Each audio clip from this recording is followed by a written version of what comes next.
Hello guys, welcome to another day of my study routine blog.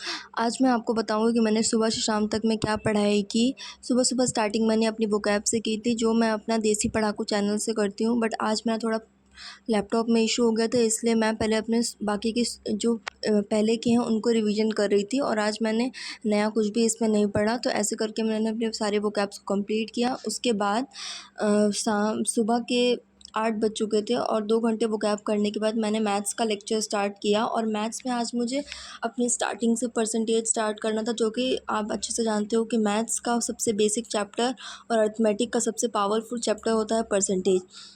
इसलिए percentage के मैंने lecture के साथ साथ मैंने क्वेश्चंस भी लगाए। और मैं हमेशा ऐसे ही करती हूँ कि लेक्चर्स के साथ साथ ही अपने नोट्स वगैरह सब कुछ रेडी कर लेती हूँ, ताकि मुझे कोई प्रॉब्लम ना हो। क्योंकि अगर मैं पहले लेक्चर देखूँ फिर नोट्स बनाऊँ तो उसमें मेरा बहुत सारा टाइम वेस्ट हो जाता है। इसलिए मैं लेक्चर के साथ साथ ही नोट्स बनाती हूँ, और नोट्स बनाने के साथ साथ मैंने अपनी शीट निकलवा के रखी है, ताकि मैं अपने आगे के उसके साथ साथ क्वेश्चंस भी सॉल्व करती रहूँ। और हाँ, एक चीज़ मैं आपको बता दूँ, इसमें रिविज़न बहुत इंपॉर्टेंट होता है, उसके साथ साथ प्रैक्टिस। इसलिए जितना भी आप मैथ्स में प्रैक्टिस करोगे उतना ही आपकी मैथ स्ट्रांग होती रहेगी। क्योंकि मुझे हमेशा शुरू से यही लगता था कि मेरी मैथ स्ट्रांग नहीं है, मेरा मौका कभी हो नहीं पाएगा, और मैथ्स मेरी बहुत वीक है। हमेशा मैं यही सोचती थी कि एसएससी अगर मेरा रुका भी तो हमेशा मैथ्स की वजह से रुकेगा।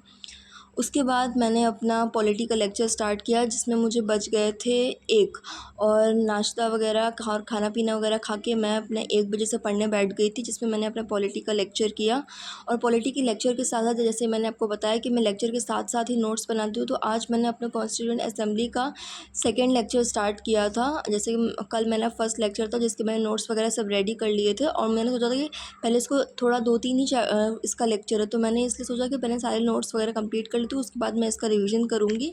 इसलिए मैं अपने इसके सारे लेक्चर्स के नोट्स वगैरह अच्छे से प्रिपेयर कर रही थी। और मैंने पहले वीओडी बैच लिया हुआ था। मैंने आपको बताया था कि मैंने प्रिपरेशन शुरू में की थी, बट मुझे कुछ समझ में नहीं आया, और इंस्टीट्यूट से अभी मुझे कोई एक्सेस वगैरह मिला नहीं, और वो मैं रिकॉर्डेड बैच दे नहीं रहे हैं। इसकी वजह से मैं अपना लेक्चर अभी ये वीओडी बैच से कर रही हूँ, जो आदित्य रंजन सर का था, इसकी वजह से। और आप लोगों में काफ़ी लोगों को प्रॉब्लम होती है कि नोट्स वगैरह कैसे बनाएं। तो देखो, मैं आपको यही चीज़ फिर बोल रही हूँ कि अपने नोट्स और लेक्चर्स को साथ ही लेकर चलना, क्योंकि इससे आपका बहुत टाइम बचेगा, वरना आगे चल के आपको बहुत प्रॉब्लम होगी। इसके साथ आपको बहुत सारी चीज़ें लेकर चलनी पड़ेंगी। इसलिए अपना नोट्स और लेक्चर साथ में बनाओ। और हाँ, अपना स्टिकी नोट्स और कलरफुल पेन्स का ज़रूर यूज़ करो, इससे आपको बहुत बेनिफिट होगा, क्योंकि बहुत सारी चीज़ें होती हैं।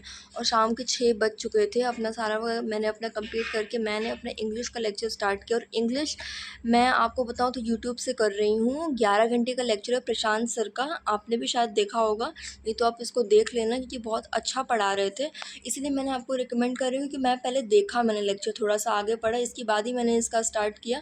और ये मुझे बहुत अच्छा पड़ा। और ये शुरू बेसिक से पढ़ा रहे थे, पर फिर भी अगर आपको बेसिक्स में काफ़ी प्रॉब्लम है या कुछ नहीं समझ आ रहा है, या आप बहुत ज़्यादा बिगिनर से हो, तो मैं आपको एक चैनल रिकमेंड करूँगी। डियर सर के नाम से चैनल है, और इंग्लिश उन्होंने बहुत बेसिक से करवाई हुई है। जैसे कि अगर आप लोग हिंदी मीडियम से पढ़े हो, आपको इंग्लिश नहीं समझ में आ रही है, तो मैं आपको कहूँगी कि आप डियर सर चैनल में जाओ। वहाँ पे उन्होंने एक एक चीज़ को, ग्रामर की एक एक पोर्शन को बहुत अच्छे से, बहुत ही बेसिक लेवल से कंप्लीट किया है। और ये बहुत सारे लेक्चर्स बहुत अच्छी तरीके से पढ़ाते हैं।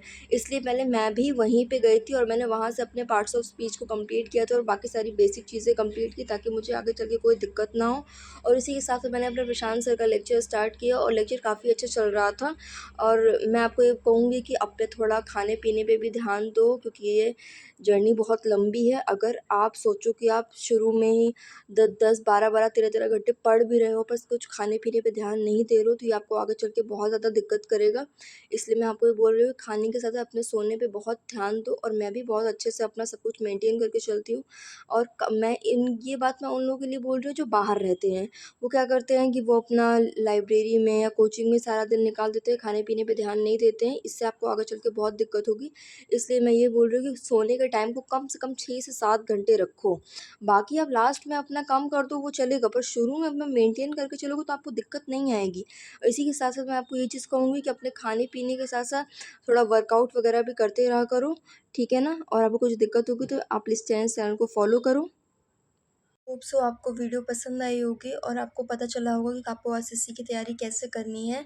और अभी शाम को 7 बज रहे हैं और मुझे भूख भी बहुत ज़्यादा लग रही है, इसलिए आज का व्लॉग हम यही ख़त्म करते हैं।